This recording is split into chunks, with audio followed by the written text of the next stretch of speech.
Good evening to all. कैसे हैं आप लोग? आप सभी अच्छे होंगे, स्वस्थ होंगे और आपकी प्रिपरेशन भी बहुत अच्छी चल रही होगी।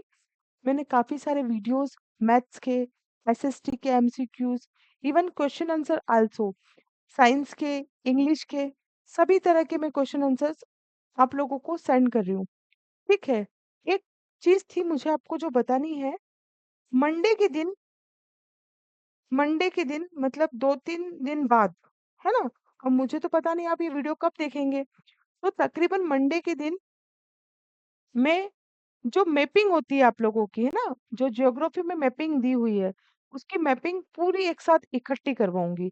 ठीक है? तो बहुत अच्छे से समझ में आ जाएगा आपको और आपके जो मार्क्स हैं, वो मैपिंग की वजह से डिस्टर्ब नहीं होंगे। मैप आता है ना एग्ज़ाम में, उसकी बात कर रही हूँ। अभी आप देखिए बोर्ड पर आपको दिख रहा है हमेशा की तरह निर्वाण सीरीज। इससे बाहर अब कुछ नहीं।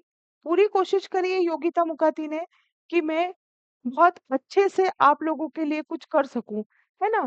क्योंकि एग्जाम के बाद भी तो मुझे आपसे आपको कन्विंस करना है, आपसे मिलना है ना?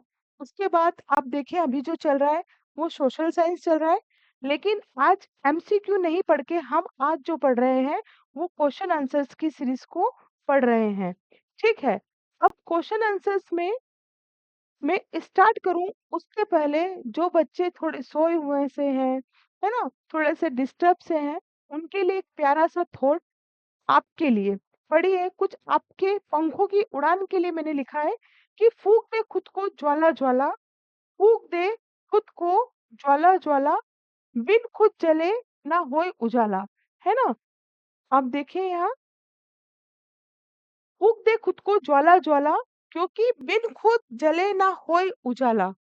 बहुत सारे बच्चे ऐसे हैं, जैसे मेरा ऑफलाइन कोचिंग सेंटर है, वहाँ पे बच्चे आते हैं तो बड़े शान से अलार्म लगा के सोते हैं कि सुबह 4 बजे उठेंगे, अभी सो जाते हैं यार, नींद आ रही है। अब वो 4 बजे अलार्म भरते हैं, फिर थोड़ा सा उसको म्यूट करते हैं, 5 मिनट बाद फिर म्यूट करते हैं, फिर करते हैं, फिर करते हैं, फिर करते हैं, ऐसे करके वो 7-8 बजा देते हैं। तो बेटा ऐसे सफलता नहीं मिलेगी ना, तो आप ऐसे पास हो पाएंगे ना अच्छे मार्क्स ला पाएंगे। पास उन बच्चों के लिए बोल रही हूँ जो काफी वीक हैं, और परसेंटेज उनके लिए जो इसके लिए प्रयास कर रहे हैं, मेहनत कर रहे हैं। बहुत मेहनत कर रहे हैं बच्चे। मतलब आप देखो 3-3 4-4 विषय में आउट ऑफ ला रहे हैं, पूरे में से पूरे मार्क्स ला रहे हैं। कुछ भी नहीं कर रहे हो आप लोग, कुछ भी नहीं। 4 क्वेश्चन करके पटेल बन के घूम रहे हो। कुछ भी नहीं होने वाला है बेटा। अच्छे से कंसंट्रेशन से पढ़ो। कहाँ से क्वेश्चन पूछ रहा है? मैं अभी आपको पेपर भी बताऊंगी, मतलब इस वीडियो में नहीं, थोड़े बहुत क्वेश्चंस हो जाए उसके बाद मैं पेपर से भी इंट्रोड्यूस कराऊंगी आपको। थोड़ा सब्र रखो आप लोग, ठीक है? तो आज चलते हैं अपन इस क्वेश्चन की ओर। तो ये कोटेशन मुझे लगता है आपको अच्छा लगा होगा कि फूक दे खुद को, ये को है, फूक दे खुद को ज्वाला ज्वाला, बिन खुद जले ना होए उजाला। जब तक आप परिश्रम नहीं करेंगे तब तक कुछ भी नहीं होने वाला।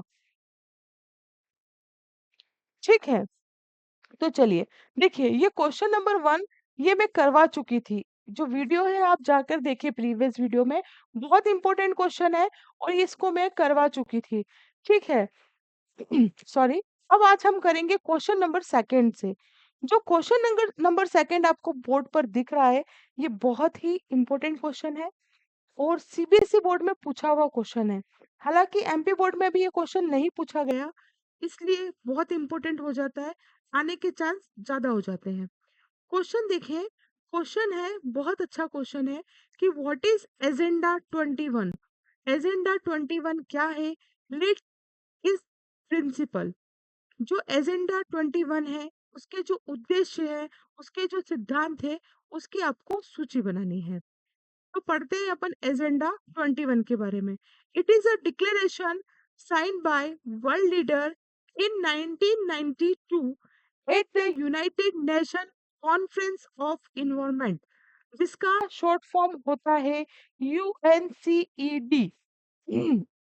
अब अगर एग्जाम में पूछ ले कि इसका फुल फॉर्म क्या है, तो आपको पता है United Nations conference on environment and development, which was held at Rio de Janeiro, Brazil, है ना? ये रियो डी जेनेरो एक जगह है जो कि कहाँ पर है? ब्राजील में है। मतलब कि एजेंडा 21 क्या है?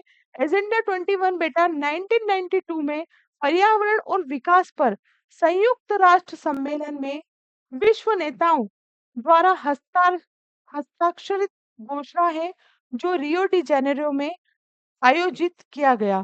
ठीक है, ये तो हो गया आपका एजेंडा 21। अब इसके प्रिंसिपल्स क्या थे? इसका जो पहला उद्देश्य है, it's aims at achieving global sustainable development, मतलब सतत विकास, है ना। हम आज के फ्यूल को या आज के जो संसाधन है, हम उसका इस तरीके से यूज करें कि आने वाली पीढ़ी भी उसका उपयोग करे। ये होता है सतत विकास।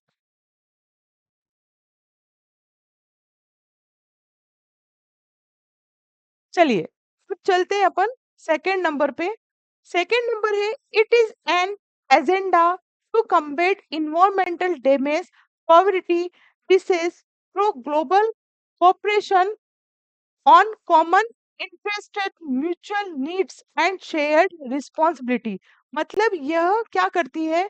यह साझा हितों, आपसी जरूरतों, जो साझा मतलब जो कंबाइंड जिम्मेदारी है, उसमें वैश्विक सहयोग के माध्यम से पर्यावरणीय क्षति, गरीबी, बीमारी का मुकाबला करने का एजेंडा है। मतलब सब मिलके काम करेंगे, सारे जो कंट्री में जितने भी देश है, साझा का मतलब यही है। ठीक है, किस किस पे काम करेंगे? क्षति पर, गरीबी पर, बीमारी पर। ठीक है। A major objective of the agenda 21 is that every local government should draw its own local agenda 21। बहुत इंपॉर्टेंट पॉइंट है। एजेंडा 21 का एक प्रमुख उद्देश्य यह है कि प्रत्येक स्थानीय सरकार को अपना स्थानीय एजेंडा 21 बनाना चाहिए। जितनी भी लोकल गवर्नमेंट है, सभी को एजेंडा 21 बनाना चाहिए। उसमें जितनी भी, जैसे भुखमरी है, बेरोजगारी है ना, और जैसे कुछ पर्यावरण डैमेज है, ऐसी चीजों पर मुद्दे उठाना चाहिए और उस पर काम करना चाहिए। ये एजेंडा 21 के क्या है? उद्देश्य है, एम है। चलिए, नेक्स्ट क्वेश्चन। नेक्स्ट क्वेश्चन है, what is the sheet erosion? Sheet erosion क्या है, इसके बारे में आपको बताना है। बहुत इजी है, याद भी होगा आप लोगों को। इंपॉर्टेंट क्वेश्चन है। समटाइम्स वाटर फ्लोज, पानी बहता है, as a sheet over large areas, है ना। एक शीट बनाकर बहुत बड़ा एरिया कवर करते हुए चलता है।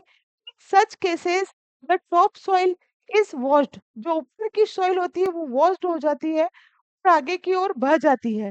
This is known as a sheet erosion, है ना। कभी कभी पानी ढलान के नीचे बड़े क्षेत्रों में एक चादर के रूप में बहता है। ऐसे मामलों में ऊपरी मिट्टी बह जाती है।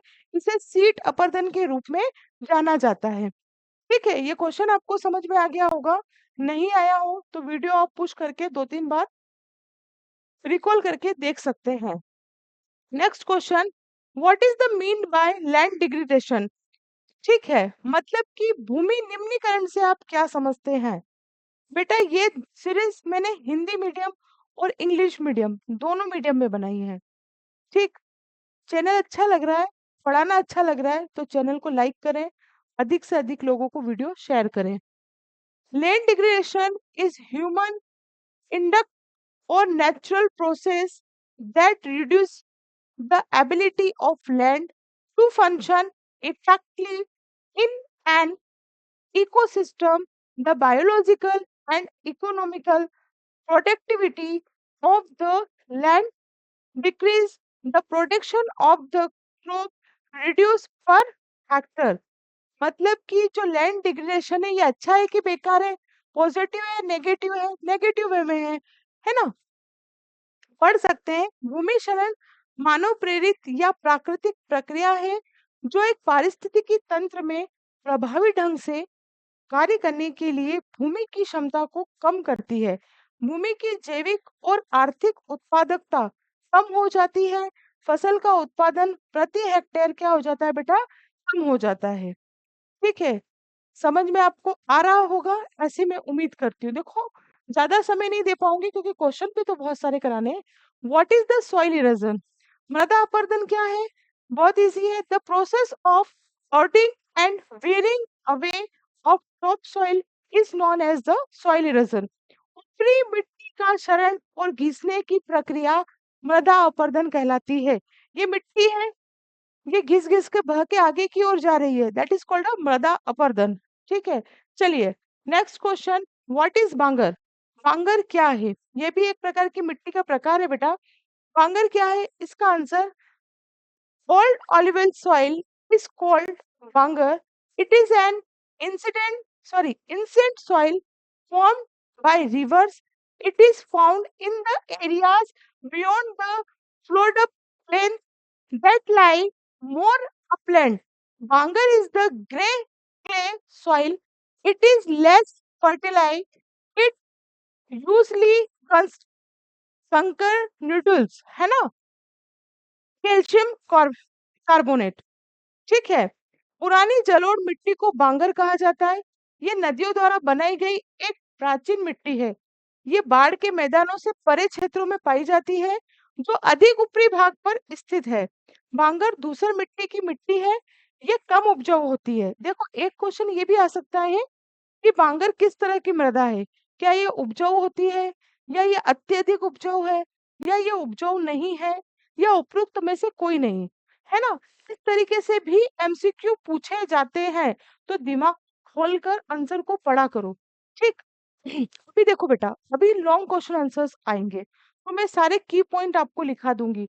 जो क्वेश्चन में से मेजर मेजर चीजें है ना, वो मैं आपको पढ़ा दूंगी, ताकि कोई सा भी मूवमेंट आए तो आप उसको डील कर सके। ठीक है, चलिए नेक्स्ट क्वेश्चन की ओर बढ़ते हैं। What is century? सेंचुरी क्या है? ये भी अच्छा क्वेश्चन है, काफी बार एग्जाम में पूछा गया है, और चांसेस भी है एग्जाम में आने के। Sanctuary are alike a national park. Sanctuaries क्या है? एक नेशनल पार्क की तरह है। These are natural places for preserving sorry pursuing the wildlife and protect the species. Here, hunting is banned without permission. है ना? सेंचुरी क्या है? एक उद्यानों के समान होती है। ये वन्य जीवों के में संरक्षण और प्रजातियों की रक्षा के लिए प्राकृतिक स्थल है। यहाँ शिकार प्रतिबंधित है। आप यहाँ शिकार नहीं कर सकते। जितनी भी सेंचुरीज है, वहां आप जाकर शिकार नहीं कर सकते। चलिए, इसके बाद एक और क्वेश्चन पढ़ते हैं। What is the central forest commission? ये जो क्वेश्चंस मैं आपको करवा रही हूँ, सारे इंपॉर्टेंट क्वेश्चंस है, रट डालना। केंद्रीय वन आयोग क्या है? ये उन बच्चों के लिए है जो बच्चे किसी ना किसी अभाव में पढ़ रहे हैं। बाकी दूसरों के पास तो बहुत सारे ऑप्शन है, कोचिंग है, 10-10 कोचिंग पे जा रहे हैं, उनके लिए नहीं है। जो टाइम पास कर रहा है उनके लिए तो बिल्कुल नहीं है। जो बिल्कुल मेहनत से पढ़ रहे हैं, उनके लिए ये वीडियोस है। चलिए, what is the central forest commission? केंद्रीय वन आयोग क्या है? The central government establish the central forest commission 1965। अगर क्वेश्चन पूछ ले कमीशन कब एस्टेब्लिश हुआ, तो ये 1965 में। Its function are to collect data and information, broadcast technical information, study and market and coordinate the function of the institution working for forest development। केंद्र सरकार ने, देखो अगर एमसीक्यू में भी क्वेश्चन आ सकता है कि ये कब इस्टेब्लिश हुआ, तो 1965 याद रखना है। केंद्रीय वन आयोग की स्थापना की। इसका कार्य डेटा और सूचना को क्या करना है? एकत्रित करना है, और उसको फिर क्या करना है? प्रसारित करना है, लोगों को बताना है। बाजार का अध्ययन करना, वन विकास के लिए काम करने वाली संस्थाओं के कार्यों का समन्वय करना। ठीक है, इसके आगे का हम नेक्स्ट वीडियो में पढ़ेंगे। जितना मैंने पढ़ा दिया, तो इतना ही रट्टा लगा दो, बाकी मुझ पे छोड़ दो।